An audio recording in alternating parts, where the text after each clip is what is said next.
Bagi Anda yang baru saja bergabung, berikut berita utama kami hari ini. Satu jenazah yang ditemukan di Selat Bali adalah korban kapal tenggelam namun tidak terdata dalam manifest kapal.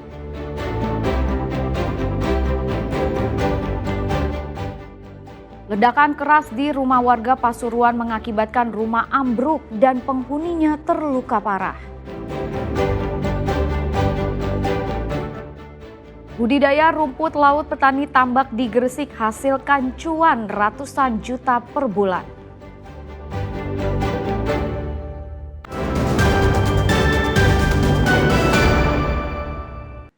Tim DVI Polda Jawa Timur berhasil mengidentifikasi satu jenazah yang ditemukan di perairan Sembulungan Muncar, Banyuwangi.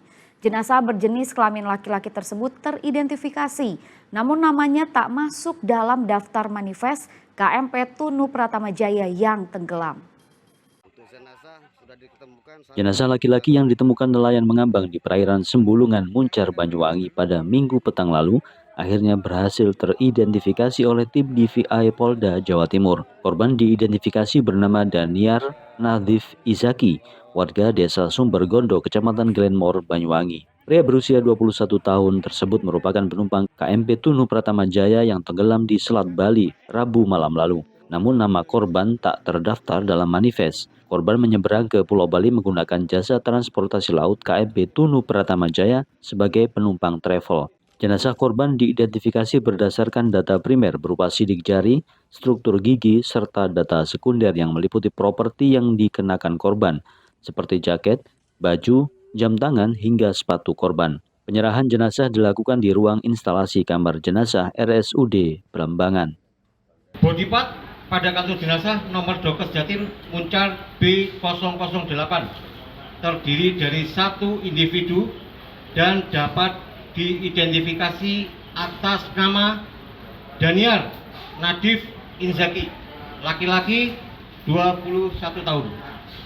Jenazah dapat diidentifikasi berdasarkan data primer berupa sidik jari, kode untuk gelang gigi, dan serta data sekunder berupa medis dan properti. Dua jenazah laki-laki Minggu 6 Juli 2025 ditemukan dengan lokasi dan waktu yang berbeda. Jenazah pertama teridentifikasi sebagai penumpang KMP Tunu Pratama Jaya bernama IKDOK, ditemukan tim SAR gabungan di perairan Selat Bali. Warga Kelungkung, Bali tersebut ditemukan mengambang sekitar 6 mil dari titik lokasi tenggelamnya kapal. Beberapa jam kemudian nelayan menemukan jenazah lain yang teridentifikasi sebagai penumpang KMP Tunu Pratama Jaya bernama Daniar Nadif Izaki, warga Kecamatan Glenmore, Banyuwangi. Korban ditemukan mengambang di perairan Sembulungan Muncar, Banyuwangi yang lokasinya berjarak sekitar 50 km dari titik tenggelamnya kapal. Data tim SAR gabungan merilis Senin 7 Juli 2025, korban yang ditemukan dari musibah KMP Tunu Pratama Jaya menjadi 38 orang. 30 orang ditemukan selamat, 8 orang ditemukan meninggal dunia, sementara 27 orang lainnya masih dalam pencarian. Taufik Ferdiansyah melaporkan dari Banyuwangi.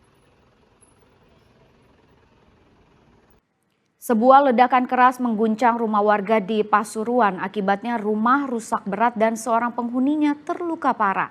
Tim Gegana dan Lapfor Polda Jatim melakukan penyelidikan penyebab terjadinya ledakan tersebut.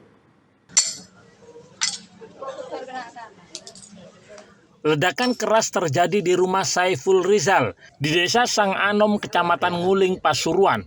Ledakan itu terdengar hingga radius beberapa kilometer hingga membuat warga terkejut. Polres Nguling yang mendapatkan laporan segera bergerak dan mengamankan lokasi kejadian. Tim Gegana dan Lapfor Polda Jatim diterjunkan untuk memperluas area steril penyelidikan guna mengantisipasi adanya bahan peledak yang masih aktif. Akibat ledakan itu sebagian rumah ambruk dan nyaris terbelah dua. Sementara Saiful Rizal, penghuni rumah, terluka parah dan harus dirujuk ke RSUD Dr. Sutomo Surabaya untuk mendapatkan penanganan intensif. Menurut warga, suara ledakan terdengar sangat keras hingga beberapa orang keluar rumah. Ada yang mengira ledakan berasal dari ban truk yang meletus atau suara tabung LPG yang meledak. Tim Gegana menyisir lokasi dan mencari barang bukti bersama tim laboratorium forensik. Di beberapa titik ditemukan sejumlah barang bukti yang mengarahkan jika ledakan berasal dari racikan bahan peledak. Kami langsung datang ke TKP, dapat laporan dari warga. Untuk yang kita duga korban ini langsung dievakuasi ke rumah sakit Grati. Kondisinya cukup berat ya, cukup berat lukanya. Nah, karena ini ada ledakan yang kita belum tahu penyebabnya, SOP-nya kita harus sterilkan dulu, maka masyarakat seperti yang kita lihat sudah kita bersihkan dan lokasi sudah steril. Saat ini sedang dalam perjalanan tim Jibom dari Gegana Satbrimob Polda dan tim Lapor. Dia akan kita laporkan lebih lanjut. Belum diketahui secara pasti penyebab ledakan keras tersebut, namun ada dugaan berasal dari bom ikan atau bondet. Penyelidikan masih dilakukan polisi untuk memastikan sumber ledakan, serta menunggu keterangan korban yang masih dirawat di rumah sakit. Dadi Ari Gafur melaporkan dari Pasuruan. Budidaya rumput laut biasanya dilakukan di laut atau pantai, namun kini bisa dilakukan di tambak, seperti yang dikembangkan oleh warga desa Pangka Kulon Gresik. Selain sebagai petani ikan, warga juga menanam rumput laut di tambak. Hasilnya ratusan juta rupiah kini didapat dalam sekali panen.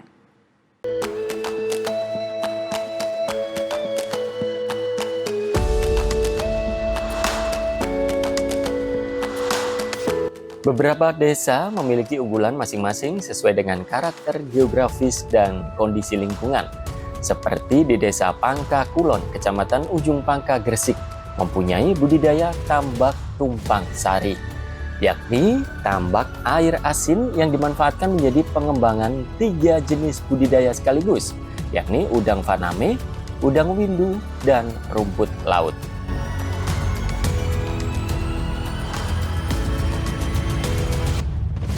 Ada sekitar 200 hektar lebih tambak yang dikelola oleh koperasi desa, menghasilkan rumput laut 5 kuintal per hari atau 50 ton per bulan dengan omset 180 juta hingga 200 juta rupiah. Tanaman rumput laut untuk bahan produk makanan seperti puding, roti, hingga kosmetik.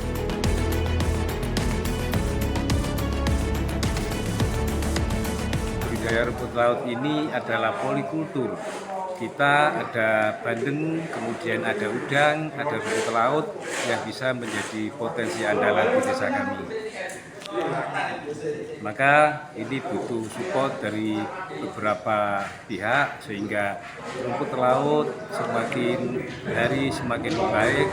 Semua potensi bisa kita maksimalkan. Kita butuh dari beberapa pihak, terutama dari perikanan, itu hanya pendampingan. Karena ada hama rumput laut itu yang sampai hari ini belum bisa kita selesaikan, termasuk kita menghilangkan jenis-jenis hama lumut, sutra, dan kerang. Itu yang sulit. Usaha budidaya rumput laut mampu mempekerjakan sekitar 60 orang warga setempat, sehingga bisa memberdayakan ekonomi dan juga menciptakan lapangan pekerjaan bagi warga desa Pangka Kulon. Budidaya rumput laut ini mendapat dukungan dari Koperasi Diskoperindak, mulai proses bantuan pembiayaan, pelatihan teknis, hingga pemasaran.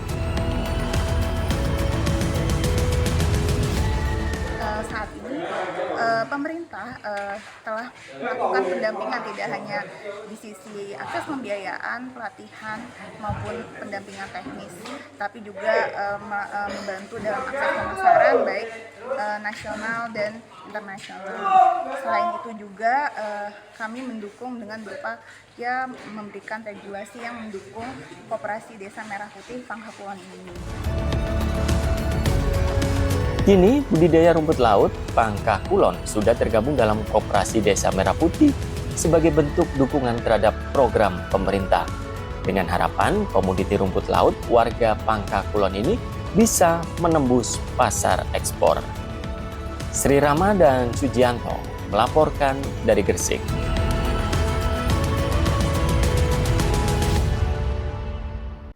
Yayasan Pundi Amal Peduli Kasih atau YPP, SCTV dan Indosiar Selasa pagi menggelar aksi penanaman puluhan pohon di area lapangan sepak bola Bulu Putra Surabaya. Penanaman pohon ini digelar dalam rangka Hari Ulang Tahun Indosiar ke-30 sekaligus mendukung program pemerintah dalam gerakan Eco Green.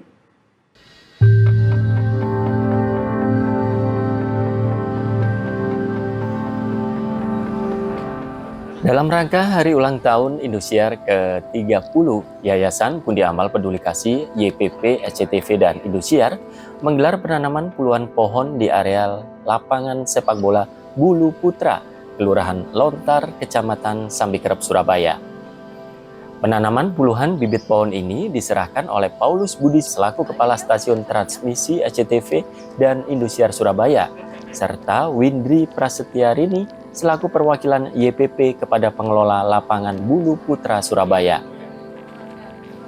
Puluhan bibit pohon terdiri dari 15 bibit pohon mangga, 30 bibit pohon jambu air, serta 30 bibit pohon sawo langsung ditanam di lahan kosong area lapangan. Muhammad Sokeh, pengurus lapangan sepak bola Bulu Putra menyatakan sangat mendukung dan berterima kasih atas bantuan bibit pohon dan penanaman di area lapangan, khususnya untuk program penghijauan. Ya, dari saya pribadi sebagai pengurus di wilayah lapangan ini sangat mendukung, sangat berterima kasih karena sangat bagus untuk penghijauan di wilayah Bulu ini. Saya terima kasih sama YPP sudah mau membantu untuk penghijauan di wilayah kita. Harapannya sih tidak berhenti di sini aja. Jadi semoga untuk kedepannya bisa lebih membantu lagi di wilayah kita. Paulus Budi, Kepala Stasiun Transmisi SCTV dan Indosiar menyampaikan penanaman pohon ini dilakukan untuk penghijauan area lapangan agar tidak gersang. Diharapkan tanaman buah bantuan dari Yayasan Pundi Amal Peduli Kasih bisa memberikan banyak manfaat. Selain untuk penghijauan, juga akan menghasilkan buah yang bisa dinikmati warga. Kegiatan penanaman pohon ini dalam rangka memperingati Hari Ulang Tahun Indosiar ya. Jadi kita wujudkan dengan penghijauan ya. Jadi untuk lingkungan lah itu. Penanaman pohon dalam rangka HUT Indosiar ke-30 tidak hanya dilakukan di Surabaya, namun juga dilakukan di berbagai daerah di Indonesia untuk mendukung program pemerintah dalam gerakan Eco Green. Wahyu Pratama melaporkan dari Surabaya.